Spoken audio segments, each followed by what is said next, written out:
अस्सलाम वालेकुम friends, this is doctor Fahad Asif and you watching my YouTube channel. आज एक और इम्पॉर्टेंट टॉपिक के साथ, एक और इम्पॉर्टेंट डिस्कशन के साथ आप लोगों के सामने हाजिर हुए हैं। आज का टॉपिक बेसिकली एक अवेयरनेस है और साथ साथ एक इन्फॉर्मेशन के हवाले से बहुत इम्पॉर्टेंट होगा about the MDCAT exam, जो अभी रिसेंटली बच्चों ने एमडी कैट का एग्ज़ाम दिया है। और उसके बाद हम आज आपसे डिस्कस करेंगे कि मेडिकल कॉलेजेस के हवाले से कौन कौन से मेडिकल कॉलेजेस हैं, प्राइवेट मेडिकल कॉलेजेस के हवाले से, and what are the options. देखें दोस्तों, एक बहुत बड़ा ये तासुर है हमारे जहनों में, competition is very high, competition बहुत ज़्यादा है। और बच्चे जो नहीं कर पाते, मींस के जिनका एमबीबीएस में एडमिशन नहीं हो पाता, उनके लिए कौन कौन से ऑप्शंस हैं। अगर हम पंजाब के लेवल की बात की जाए तो पंजाब के गवर्नमेंट मेडिकल कॉलेजेस में जो सीट्स हैं उनकी तादाद 3358 है, जिसमें से कि 3013 जो सीटें हैं वो ओपन मेरिट की हैं। साथ बात की जाए तो डेंटिस्ट्री के हवाले से कि ओपन मेरिट की डेंटिस्ट्री की सीट्स हैं, 4 मेडिकल कॉलेजेस हैं जो कि डेंटिस्ट्री की स्टडीज़ भी करवाते हैं। तो आज के इस टॉपिक में हम आपको सारी डिस्कशन डिटेल में आपको बताएंगे। पंजाब में 17 मेडिकल कॉलेज हैं, 17 मेडिकल कॉलेजेस, जो कि ओपन मेरिट पे बच्चे जैसे ही मैट्रिकुलेशन और फिर एफएससी का एग्ज़ाम देते हैं, और एफएससी का एग्ज़ाम देने के बाद फिर एक एंट्रेंस टेस्ट एग्ज़ाम लिया जाता है उनसे, और फिर उसका मेरिट आता है, मेरिट बनता है। और फिर डिफरेंट मेडिकल कॉलेजेस जैसे लाहौर में किंग एडवर्ड मेडिकल यूनिवर्सिटी है, इलामा इकबाल मेडिकल कॉलेज है, services institute of medical sciences है, देन कम्स के हमारे पास फातिमा जिन्ना मेडिकल कॉलेज है, अमीरुद्दीन मेडिकल कॉलेज है। इसके अलावा निश्तर मेडिकल कॉलेज मुल्तान है, शेख ज़ैद मेडिकल कॉलेज रहीम यार ख़ान है, सरगोदा में फैसल मसूद मेडिकल कॉलेज है, और पिंडी में मेडिकल कॉलेज है, गुजरात में मेडिकल कॉलेज है, गुजरांवाला में मेडिकल कॉलेज है। तो इनकी जो सीट्स की तादाद हमने आपको बताई कि इतनी सीट्स की इनकी तादाद है। अब दोस्तों बात की जाए कि एक एंट्रेंस टेस्ट होता है, एग्ज़ाम होता है, उसमें कोई गालिबन हज़ारों की तादाद में लोग अपीयर होते हैं, और उन हज़ारों में से मोस्ट प्रोबेबली ये 3358 ओपन मेरिट की सीट्स हैं। तो आप कंपटीशन का लेवल चेक करें कि कंपटीशन का लेवल किस हद तक ज़्यादा है। आज का जो टॉपिक हमारा सराउंड करेगा कि एक तो आपको क्या करना चाहिए, एक तो जिन बच्चों का हो गया एडमिशन हो गया, वो मेरिट पे फॉल कर गए हैं, तो उनको तो बहुत बहुत मुबारकबाद कि वो लाजमी परस्यू करें, वो इन मेडिकल कॉलेजेस में जाके अपनी एमबीबीएस की जो 5 साल तालीम है उसको हासिल करें। इसके बाद जिन बच्चों का एग्ज़ाम ये नहीं हुआ तो उनको क्या करना चाहिए। बेसिकली तो देखें ना कि एक हर शख्स की यही कोशिश होती है कि वो कामयाबी को अटेन करे, उसका भी एडमिशन हो। कुछ बच्चे होते हैं जिनका कि एग्रीगेट थोड़ा बहुत डिफरेंस से रह जाता है, यानी फॉर एग्जांपल एक मेरिट है, अगर 90% मेरिट फॉल कर रहा है, तो जो बच्चा जिसके 88% मार्क्स हैं या 89% मार्क्स हैं, तो वो तो इम्प्रूव की तरफ जा सकता है, यानी वो अपना एंटी टेस्ट रिपीट दे सकता है, अगले साल वो अपना एंटी टेस्ट। अगर एक बच्चे का डिफरेंस बहुत ज़्यादा है तो वो क्या करे। अपीयर तो अब हर बंदे की अपनी मर्ज़ी होती है, अपीयर तो कोई भी बंदा हो सकता है एग्ज़ाम में, लेकिन करना क्या चाहिए दोस्तों।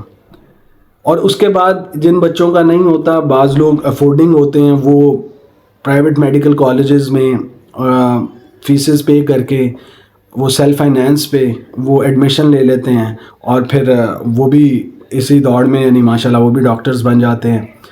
तो आज दोस्तों बात की जाए कि जिन लोगों का एग्ज़ाम इसमें नहीं होता तो उनके लिए क्या क्या ऑप्शंस फिर रह जाती हैं। अगर एमबीबीएस में हर शख्स की ख्वाहिश होती है जो एफएससी करता है कि मेरा एमबीबीएस में एडमिशन हो, मैं डॉक्टर बनूं। अब पेरेंट्स बहुत ज़्यादा इन्फॉर्मेशन एक्वायर करते हैं और हर डिफरेंट सोर्स से वो गैदर करने की कोशिश करते हैं कि अगर हमारे बच्चे का खुदा न खास्ता नहीं हुआ, एडमिशन नहीं हुआ, तो फिर हमें क्या करना चाहिए। एक तो बात है कि स्काई इज़ द लिमिट। मैं हमेशा एक बात करता हूँ कि एजुकेशन को कभी भी आपने इस एंगल से नहीं लेना कि हम एजुकेशन के ज़रिए हम जी को बहुत अच्छी नौकरी हासिल कर लेंगे, और एजुकेशन की बेस पे एजुकेशन एक इंसान की कंप्लीट बैलेंस्ड पर्सनैलिटी बनाती है। वो आपको ज़िंदगी में आप कोई भी काम कर रहे हैं तो वो आपकी हेल्प आउट करती है। वो आप चाहे कंस्ट्रक्शन करते हैं, वो आप चाहे किसी भी इंडस्ट्री में एंटर हो जाएं, कॉमर्स इंडस्ट्री में एंटर हो जाएं, आप किसी दुनिया में कोई काम आप कर लें तो आपकी एजुकेशन आपके पीछे खड़ी हो जाती है और आपको बहुत ज़्यादा फ़ायदा होता है उसका। आपकी पर्सनैलिटी में ऐसा ग्रूम आ जाता है। اب جن بچوں کا نہیں ہوتا ایڈمیشن MBBS میں، وہ سٹریس میں چلے جاتے ہیں، وہ انگزائٹی میں چلے جاتے ہیں، وہ ڈپریشن میں چلے جاتے ہیں، اور ان کو سمجھ نہیں آ رہی ہوتی کہ ہم آگے کیا کریں. And they are in a state کہ دے ڈونٹ نو. وہ ایک بند گلی میں چلے جاتے ہیں، اور پھر ان کو اس طرح کے اپنے کیریئر کے حوالے سے کوئی سمجھ نہیں آ رہی ہوتی. جس طرح میں نے کہا اسکائی از دا لمٹ. جن کا نہیں ہوا وہ ٹرائی کر سکتے ہیں، نیکسٹ ایئر بھی ٹرائی کر سکتے ہیں جن کا ایگریگیٹ اچھا ہے.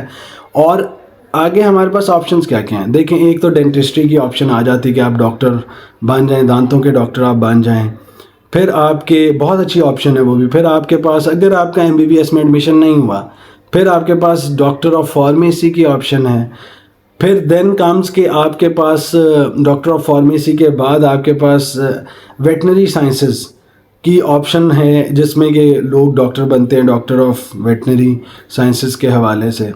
پھر فارمیسی کا پھر فزیوتھراپی، ڈاکٹر آف فزیوتھراپی، یعنی کہ ڈاکٹر آف فزیوتھراپی کی وہ کورس کرتے ہیں جناب.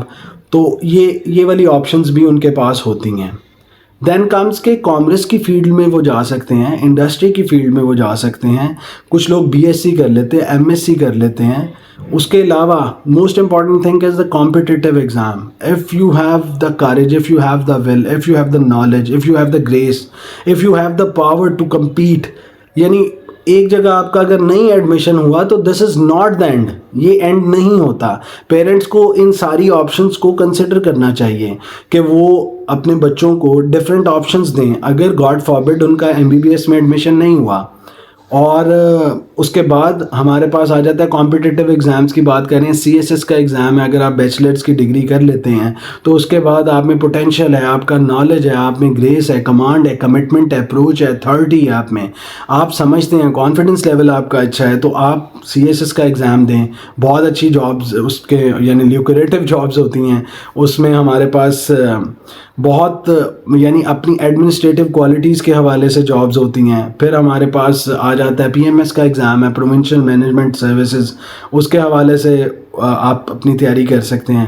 تو مینس کہنے کا مقصد یہ ہے کہ آپ نے ہمت نہیں ہارنی. آپ نے اپنی جو بھی آپ کی جو ویژن ہے، جو تھنکنگ ہے، اس کو سیکیور رکھنا ہے.